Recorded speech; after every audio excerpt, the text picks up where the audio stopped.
China carried out a military drill close to India's border last week, moving tons of combat vehicles and lethal weapons into the area.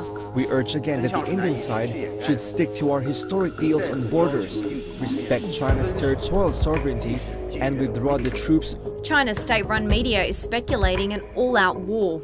So what's behind this aggression?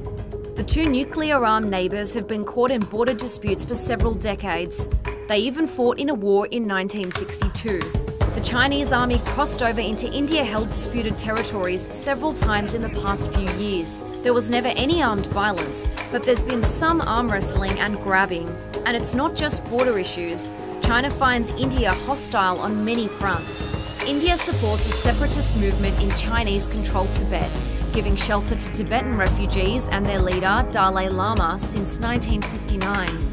The country also opposes China's growing presence in the South China Sea, siding with Washington and its allies. In return, China blocked India's entry into the nuclear suppliers group in May, striking a major blow to India's geopolitical aspirations. India refused to participate in the China-Pakistan Economic Corridor, a road network aimed at enhancing China's trade reach to the Middle East and Europe. But it doesn't stop there. India recently made a new move in Bhutan, further estranging itself from China. Bhutan, a tiny kingdom between India and China, has its own territorial disputes with Beijing. India dispatched its army to Doklam, a disputed region between Bhutan and Beijing, after the Bhutanese kingdom sought help from New Delhi in June. India's foreign minister claims China's presence in Doklam is a military threat to India.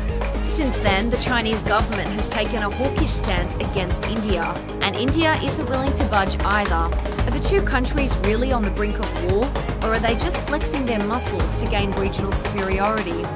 Only time will tell.